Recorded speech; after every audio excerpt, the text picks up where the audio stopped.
नमस्कार, मी राजेंद्र तिडके आणि आपण पाहतात युवा दर्पण लाईव्ह। सुरुवातीला पाहूयात आजच्या ठळक घडामोडी।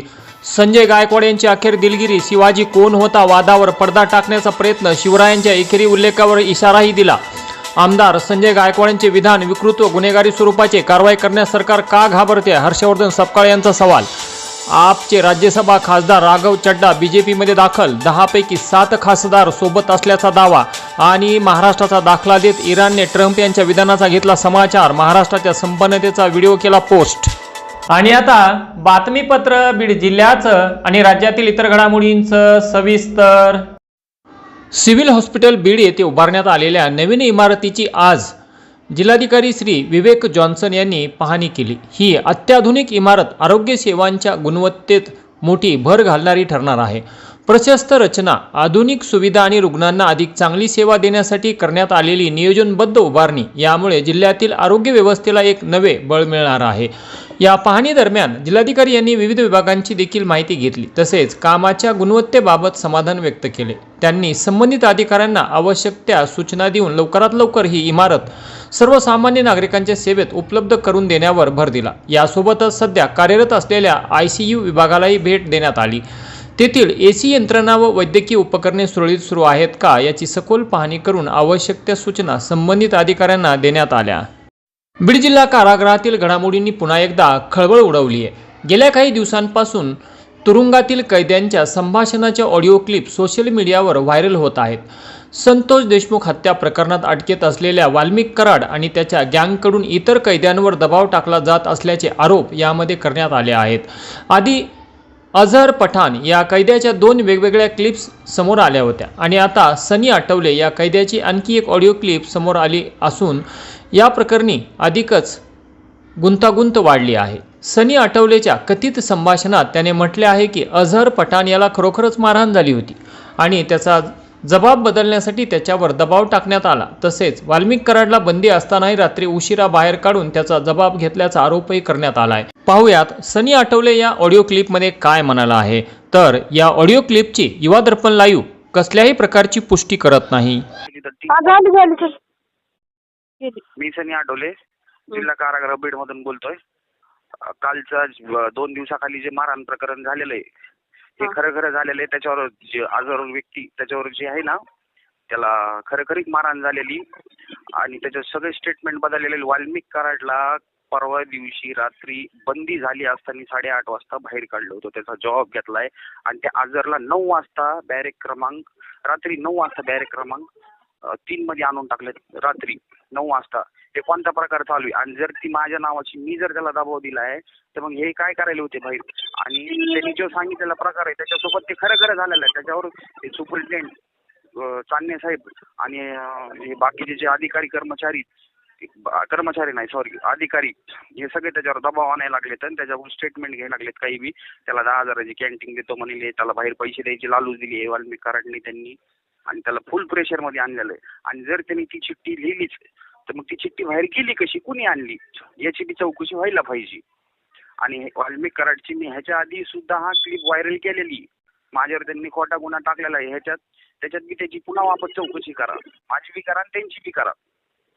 त्यांनी असंच सगळ्यांना गुंतलेलं आहे, हे खोटे कामं करते, त्यांनी असेच माणसं मारले सगळे वाल्मिक कराडनी त्यांच्या गँगनी आणि आता जेलमध्ये बसून सुद्धा हे असंच करायला लागले आणि हे माझी जेल बदलीच्या मागं लागलेत। माझा आणि त्यांचा काही अर्थार्थी संबंध नाही। माझा किंवा ते साईनाथ परभणी असतील, ते कोण पाटील कर्मचारी असतील, यांच्या नावात चिठ्ठी व्हायरल करणारे केली, यांचा काही संबंध नाही। त्या पोराला मारहाण झाली त्याचं काय हे बाहेर तपासावा आणि जेलमध्ये बी तपासावा। बाहेरचं पथक यावा इथं झडतीला, इथं काय काय आहे हे बाहेरच्या झडती पथकाने येऊन चेक करायला पाहिजे। हे तुम्ही सगळे बाहेर सांगा, हे मीडियाला सांगू द्या आणि हे माझे क्लिप तुम्ही व्हायरल करा वाटलं आणि त्याच्याकडे कार्ड किती कोणाच्या नावावर कार्ड आहेत हे मला मध्ये येऊन भेटा म्हणावं झडती पथकाला, मी सगळं सांगतो। त्याला कॅन्टीन कोण देते, कोणता कर्मचारी कुठून पैसे आणून देते, कोण पैसे घेतात हे सगळं मला माहिती इथे जेलमध्ये। त्याच्यामुळे ह्यांना मी नकोय म्हणून ह्यांनी माझं ह्याच्यात नाव गवलंय आणि मला इथून जेल बदली करण्याचा प्रयत्न आहे। मागच्या वेळेस अक्षय आठवले माझा भाऊ 30टा त्या भांडणात जेव्हा झालते महादेव गीतेसोबत, त्यावेळेस माझा भाऊ 5 नंबर बॅरेकला मध्ये झोपलेला होता, तरी बी त्याची जेल बदली केली झोपलेला असताना। त्याचा भांडणाचा काही संबंध नव्हता, तरी बी यांनी जेल बदली केली। हे सगळे जेल प्रशासन सगळं वाल्मिक कराडच्या जीवावर चलतंय आणि हे माझ्या नावाचा नाक वापर करून माझ्या आमची बदनामी करायला लागली. ते परभणीचं त्यांचं तर काही संबंध नाही. त्या हे सगळं इथं पैशाचं देवाण चलतंय सगळं. वाल्मिक कराडला डिश टीव्ही कस काय दिली 2 दिवसात? सगळ्यांच्या डिश टीव्ही बंद आहेत, त्यांना डिश टीव्ही दिली नवीन सेटअप बॉक्स आणून. सगळी VIP सुविधा भेटते यांना इथं. हे अंजलीताई दामानिया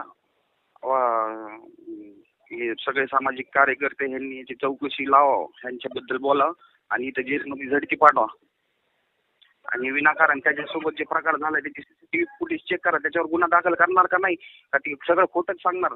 त्याच्यावर CCTV मध्ये त्याला झापड मारहाण झाली ते म्हणते त्याचा खूप उपशील आहे, पण त्याच्याकडून दबाव करून त्या आजरवर दबाव टाकायला लागले तर आणि त्याच्याकडून लिहून घ्यायला लागलेत. काही बी त्याचे 3 स्टेटमेंट बदललेले काय. हॅलो, त्याचे 3 स्टेटमेंट बदललेत रातोरात. त्याला नियम आहे 6:30 वाजता बंद करायचं, पुन्हा बॅरेक खोलता येत नाही. ह्याला बॅरेक खोलून वाल्मिक कराडला काढलंच कसं 8 वाजता? ह्याची चौकशी व्हायला पाहिजे. सुपरिटेंडंटची चौकशी लावा, सुपरिटेंडंटची चौकशी लावा. माझी ही मागणी. हे तुम्ही क्लिप व्हायरल करा, सांगा सगळ्या पत्रकाराला, बीडच्या सगळ्या नेत्याला द्या. स्वप्नील पैसे किती घेतोय ह्याची सगळी चौकशी करा ह्याची. माझा काही संबंध नसताना ह्यांनी हे केलेलं आहे आणि माझी जेल बदलीच्या मागं लागलेली. आणि ती चिठ्ठी जी आली ती चिठ्ठी बाहेर कशी आली माहिती काढा. आणि त्याला परवा दिवशी 9 ऑगस्ट बाहेर कसं ठेवलं त्या आजरला, आणि तो बाहेर असताना 9 वाजता 8 वाजता वाल्मिक कराडला बाहेर कसं काय काढलं बॅरेकच्या. आणि ईदच्या 1 दिवस आधी बीड कारागृहात चिकन आलतं. बंदी असती किती वाजता बंदी होती? 12 वाजता बंदी होती. तर 1 वाजता त्यांनी सगळे आरोपी काढले होते बाहेर आणि बाहेर जेवायला लावले 1 वाजता. कोण हे सुपरिटेंडेंट आहे का जेलचा की बंदी असताना यांनी आरोपी बाहेर काढले चिकन खायला? हे चिकन खात नाही तर यांनी बाहेर आरोपी काढून 1 वाजता बसलेत. काय नियम आहे का नाही जेलला? आता माझी तारीख बी लावणार नाही. माझी तारीख आहे तरी बी इथं बाहेर पोरं पाठवून ठेवा आणि माझी जेल बदली करायला लागले तर इथं पत्रकार बोलवा. मी सगळं पत्रकारांना सांगतो. दरम्यान अशा प्रकारच्या ऑडिओ क्लिप जेलमध्ये तयार होऊन त्या जेल बाहेर व्हायरल होतातच कशा, असा प्रश्न आता उपस्थित केला जात आहे. अशा प्रकारच्या ऑडिओ क्लिप्स व्हायरल करणारा मुख्य सूत्रधार कोण आहे, त्याच्या मुळापर्यंत पोलिसांनी गेले पाहिजे. जेलमधून कैदी ज्या व्यक्तीशी बोलतात तो व्यक्ती नेमका कोण, ते कोणाविषयी बोलत आहेत आणि का बोलत आहेत याबाबत सखोल असा तपास होणे गरजेचे असल्याचे नागरिकांकडून बोलले जात आहे. जर अशा प्रकारे रोजच एक कॉल रेकॉर्डिंग व्हायरल होत राहिली तर त्यामुळे समाजात तेढ निर्माण झाल्याशिवाय राहणार नाही. अगोदरच बीड जिल्ह्याचे वातावरण दूषित झालेले असून त्यात भर टाकण्याचे काम सदरील व्हायरल ऑडिओ क्लिप्स करत आहेत. त्यामुळे अशा प्रकारच्या ऑडिओ क्लिप्स तयार करणाऱ्यांचा सायबर पोलिसांनी शोध घेऊन त्याच्यावर कठोरात कठोर कारवाई केली पाहिजे, अशी मागणी आता नागरिकांकडून होत आहे.